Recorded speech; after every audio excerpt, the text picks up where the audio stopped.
one, inflation's hot, and that's not good for rates. And two, the Fed is stopping kind of putting rates or keeping rates artificially low when they started doing that in 2020 when the pandemic started.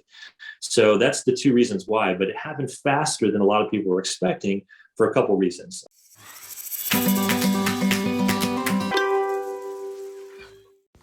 Hey y'all, Katie here with Team Evo at eXp Realty. We are so excited for season 4 of R.E.A.L with Matt and Katie, and we have so much juicy real estate goodness lined up for you for this season. Thank you so much for following us and for listening to our show. Remember, we are based in the Phoenix, Arizona area, so if you're interested in buying a home, selling a home, or you just have general real estate questions, please don't hesitate to reach out to us. We are a valley-wide team. Our handle is at Team Evo on all of your favorite social media platforms. Enjoy the show. Hey everyone, it's Katie and Matt. And we are that real estate couple talking a lot about real estate and a little bit about life based in the Phoenix, Arizona area. Yep. And here we are again with our monthly market update and Ryan Gilliam from Waterstone Mortgage. Welcome, Ryan. Happy to be here again. Thanks for having me. Absolutely. We love having you. I know you have all kinds of juicy goodness for us today. So let's get started. What's going on with rates, my friend? They've moved.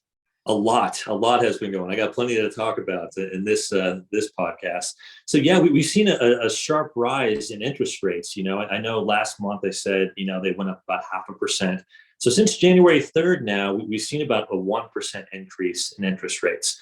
So they went from about a 3% average from year end last year to about a 4% average right now. So 1% in about, a little over 45 days or so.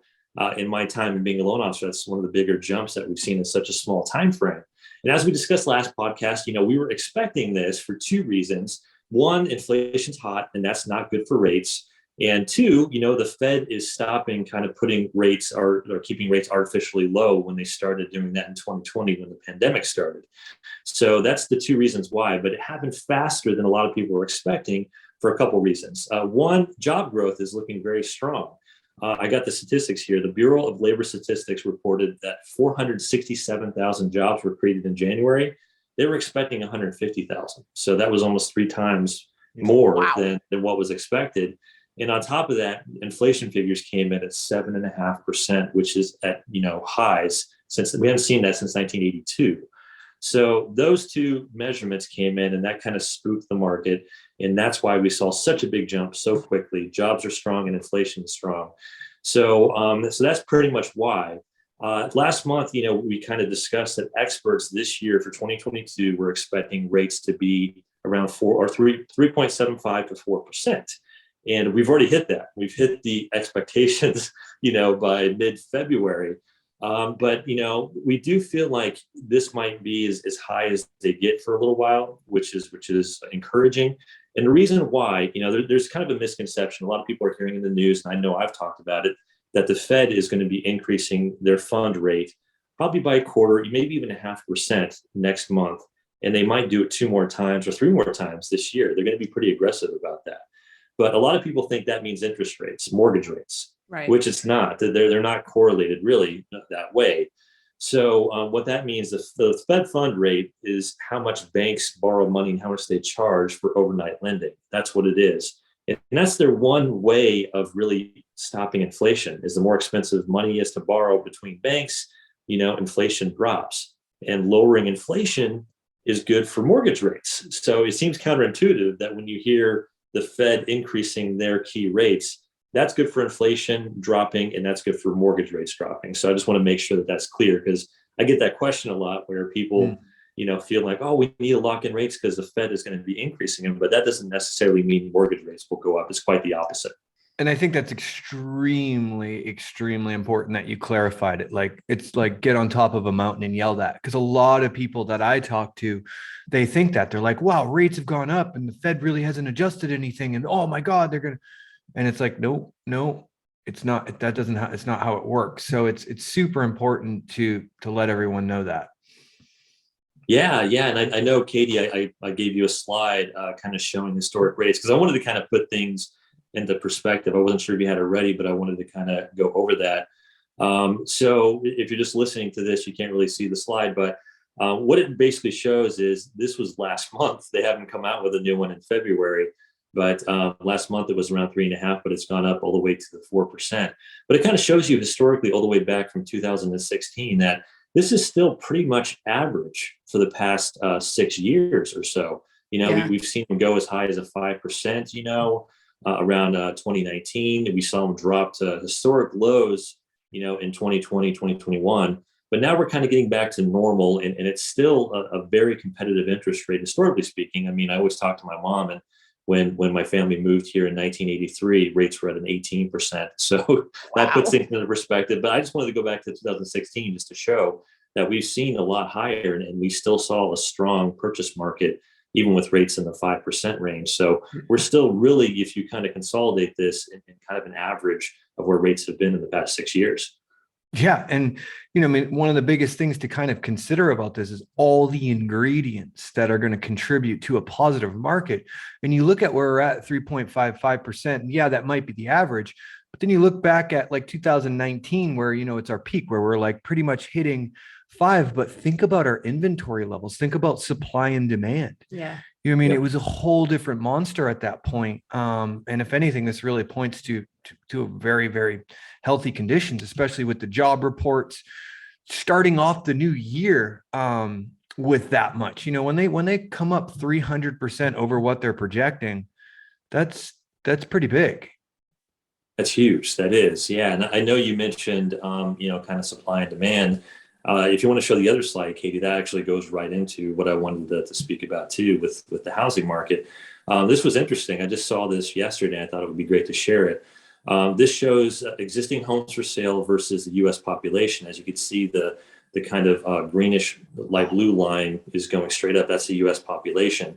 And then the dark blue line going straight down is the existing single family homes for sale. So you can see that we're at all-time low inventory levels, but of course the population, especially the millennial population, has grown so much, and they're the ones looking for homes. So even though we do see this increase in rates, I don't think that's going to stop, the appreciation that we've been seeing. I think it's going to slow a little bit. We're not going to see, 18%, but probably more healthy levels of maybe, 7 to 8% that we were seeing in 2018 and 2019.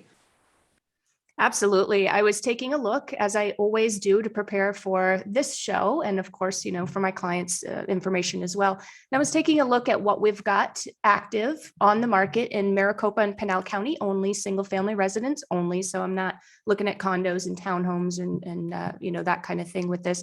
And we're up just a little bit in January at 3,909. I think last month when we reported, we were at 3,500, something like that.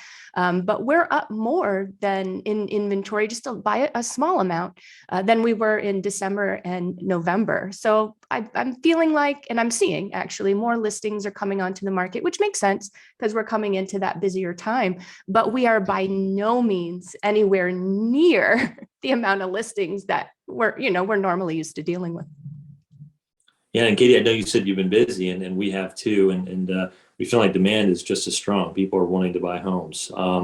So yeah, that's been our application volume hasn't really dropped over the past 2 years, and it's still strong this year. You guys are seeing that as well? Yeah, absolutely. And I'm running into, some sellers that are having some concerns about repairs that they're going to need to make or cleanups on their property that they're going to need to do. And I'm here to tell you, yeah, it's ideal for your house to be that perfect shiny penny, but buyers are taking homes in as is condition. I mean, right and left these days, not asking for repairs. I'm getting, for instance, over the weekend, I listed a property on Thursday evening. By Sunday, I had 8 offers, and, many were waiving appraisals, which is hard to swallow when you're a buyer's agent. That's a tough one, but hey, some are doing it if they've got the cash in pocket and they want the property enough, and it makes sense. It makes sense for them to do it. But I'm getting waived inspections, or, hey, we're going to have our inspection, but we're not going to ask for any repairs, things like that. So it's still very, very wild, wild west out there. Wow. Yeah. And, I think to what you were saying about job creation, just the nature specifically here in Arizona and Phoenix, we're now targeted as one of the startup target places, top 8 and, in the country out of many large cities. That's huge. And Mhm. I think that's really kind of showing us this, and the consumer confidence. There's a lot of people that are moving here, and people that are just really moving forward that have lived here and still live here, and they're getting better jobs, they're getting paid more. Um, based on what you were saying before with, I think it was like a couple episodes ago, on what the difference is in 0.5% and how that really affects, Yeah. the grand scheme of your monthly payment. And it's not big. And when you start looking at, what our average price home is in the Valley, it's not a big lifestyle change. It's not shocking. So I think people are easily digesting that and saying, oh yeah, it's worth the investment. We're going to be here for a bit, and the writing's on the wall. Jobs are going up, the economy's going up, inventory is staying where it's at and possibly going down. I think it's definitely a great time to buy and capitalize. Yeah, you brought that up too, and yeah, because like 3 to 4% increase, like a 1% increase in rates. If you look at kind of the average price in Arizona, it probably is about like $180 to $220 difference in payment each month. Is about what it is what 1% translates to. Yeah. So not really a huge amount. I mean, a couple nights out a month for dinner, right? Well, right. Absolutely. And then if you're in that position of like, well, are we going to rent? Well, guess what? That's what the average rents are going up on a $2,000 a month rental. They're going up to $2,300 to $2,500. So it's like, it's, if we weren't seeing that in our rental market, then I'd say, what's going on here? But what else are you going to do? And I think people are realizing that. Yeah, absolutely. I know a lot of people who are stuck in rentals right now for a variety of reasons, and they're paying over $3,000 for a property that they could pay less for on a monthly basis if they purchased. So they're definitely feeling it. Yeah. So, but it's all good stuff. And it's great because I think it's also a good demonstration of millennials. I'm sure you're seeing it with mortgage applications and how many first-time home buyers are entering the market. Who would have ever thought, like if we would have had this conversation 3 years ago, that most of the first-time home buyers that we're dealing with are starting with homes in the $400,000 to $500,000 range. Yeah. You know what I mean? And it's now a normal, and people don't bat an eye at it. I go out with clients and sometimes have to like adjust myself because we've seen the increase. So we're a little bit more sticker shock than they are. And they look at it and, oh, this is what it is. I'm comfortable. I love this. This is great. And I think that's the truth right there. That's really what it is. It's consumer confidence at its finest. Completely agree. Yeah. I'm taking applications, and I always got to get date of birth, and they're like, oh, 1997. I'm like, oh my gosh, wow, I feel old right right? That's the year I graduated, man. They're buying homes now. It's weird. Oh my goodness, that is so weird. But we're seeing kind of an uptick also in really like vacation homes. Obviously, it's kind of a tough winter in the Northeast, especially. I got I know your family's from New Hampshire. We got family in Boston. And we do have a lot of people, buying vacation homes out here too. Not just the people coming in, the jobs coming in, people coming from California or Washington, Chicago. We're also getting a lot of vacation home properties out here for snowbirds.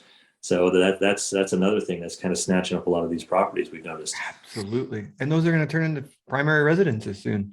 Yeah, maybe. I mean, several of our last sales, are second homes or vacation homes. So yeah. All right, guys. Well, I guess this is it for our monthly update. If you are interested in being a guest on the show, please follow us at Team Evo AZ. That's our handle, Team Evo AZ. We're on the Facebook and YouTube and Instagram.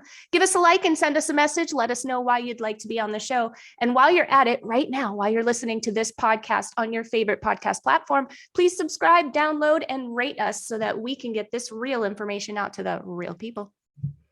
Awesome. Ryan, always a pleasure. Thank you so much for sharing this knowledge with us and everyone, and giving us confidence to take on the day.